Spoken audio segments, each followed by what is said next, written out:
लोगोफोर बे भिडिअ'आव नोंथांमोननो फोरमायनो आखायाव लानाय जादों दि 2019 लकसभा एमपि इलेक्सनाव आसामनिफ्राय सोर देरहाखो बिनि सोमोन्दै गासिबो डिटेल्सआव बेयाव फोरमायनो आखायाव लानाय जादों।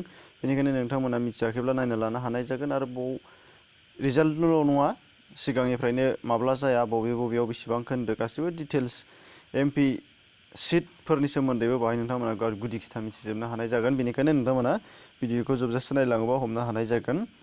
अब्ला लोगोफोर गोबाव खालामाजासे नोंथांमोना फैदो दानिया आवगायलांनोसै। लोगोफोर जोंनि आसामाव गासै मोन 14टा लकसभा सिट दङ। बे सिटफोरा जाहैबाय नोंथांमोना बाहाय नुनो मोन्दों फारियै तेजपुर फारि नोंथांमोना नुलांगोन तेजपुर दङ, कलियाबर दङ आरो जरहाट, डिब्रुगड़, लखिमपुर। बेनिफ्राय दंबावो ओरैजाय करिमगन्ज, सिलचर अट'नमास डिस्ट्रिक्ट, मंगलदै आरो नगाव आरो फारसेथिं दंबावो धुबरी, क'क्राझार, बरपेटा आरो गुवाहाटी। अब्ला लोगोफोर बिसोर गासै मोन 14 सिटफोर दङ। बे मोन 14 सिटफोराव गासै जोंनिया इलेक्सना जादोंमोन दानिया बेखौबो जों गोसोआव नायनांगोन। बे जाहैबाय लोगोफोर जोंनिया फार्स्ट फेज, सेकेन्ड फेज आरो थार्ड फेज खेबथाम जादों। फार्स्ट फेजआव जादों जोंनिया एप्रिल 11 एप्रिलाव जादों। बाहाय जादोंमोन तेजपुर, कलियाबर, जरहाट, डिब्रुगड़, लखिमपुर। बे गासै बे मोनबा समस्तियाव जादों। आरो ओमफ्राय फेज 2आव जादों जोंना एप्रिल 18 बाव जादोंमोन करिमगन्ज, सिलचर अट'नमास डिस्ट्रिक्ट ओमफ्राय मंगलदै, नगाव।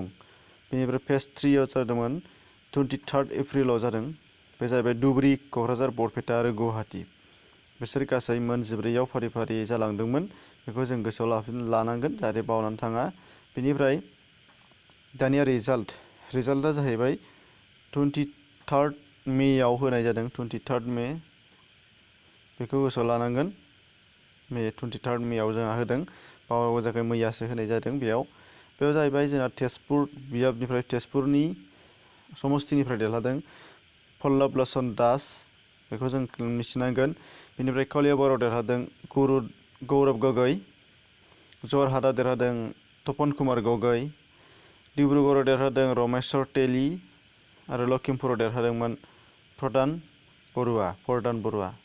बेखौ गोसोआव लानांगोन, मिथिनांगोन। बेनिफ्राय फैबावदो दानिया करिमगन्जनिफ्राय देरहादों रडेश्याम बिश्वास, सिलचरनिफ्राय देरहादों राजदीप रय, अट'नमास डिस्ट्रिक्टआव देरहादों हरेन सिं बी। ओमफ्राय दानिया मा दं मंगलदै बिजाबनिफ्राय दङ दिलीप सयकिया। बेखौबो जों गोसोआव लानांगोन। बेनिफ्राय नवाक जायखौ मा होनदों नगाव बियाबनिफ्राय ओंखारदों समस्तिनिफ्राय जोंनिया प्रदीप बरदलै। धुबरीयाव दङ बदरुद्दिन आजमल, एल दंमोन बाहाय थालांदों बदरुद्दिन आजमल। आरो क'क्राझारनिफ्राय ओंखारदों नब कुमार सरनिया, जाय मोनसेल' एसटि खथामोन जोंनि ओनसोलनि बर'फोरनि, बेनो लस्ट। बेनिफ्राय जोबथा मोननैयाव सोर दङ नोंथांमोना नुनो मोनगोन कुमार दीपक दास, बे जाबाय बरपेटानिफ्राय देरहादों कुमार दीपक दास। बेनिफ्राय गुवाहाटीनिफ्राय देरहादों कुइन अजा। अब्ला लोगोफोर नोंथांमोना गासै मोन 14टा समस्तियाव आसामनिफ्राय सोर देरहाखो बिदिखौ नोंथांमोना नुनो मोनबाय, मिथिनो हाबाय। आरो बेनि अनगायैबो मिथिनो गोनांबावा जाहैबाय जोंनिया आसामनि जिकेफ्राव फैनो हागौ मालाबाफोर नोंथांमोना कुइसन सोंजानो हागौ। बे जाहैबाय टटेल 14नि गेजेराव बिजेपिआ मोनदों 9टा, 9टा मोनदों गासै। आरो आदार्स गुबुन फिसा मा होनो राजखान्थि हानजाफोरनिफ्राय मोनदों गासै मोन 4 आरो इन्डिपेन्डेन्ट हिसाबै मोनदों मोनसे। बे जाहैबाय नब कुमार सरनिया, जोंनियावनो जाखांफैनाय नब कुमार सरनिया। बेखौ जों मिथिनांगोन लोगोफोर। अब्ला लोगोफोर नोंथांमोना मिथिनो हाबाय जे जोंनि देग्लायनि 2019 लकसभा बिसायख'थिनि जानाखि रिजाल्ट बेयो जाहैबाय जोंनि आसामाव गासै बे जों दा फोरमायलांनाय बादि जाहैबाय।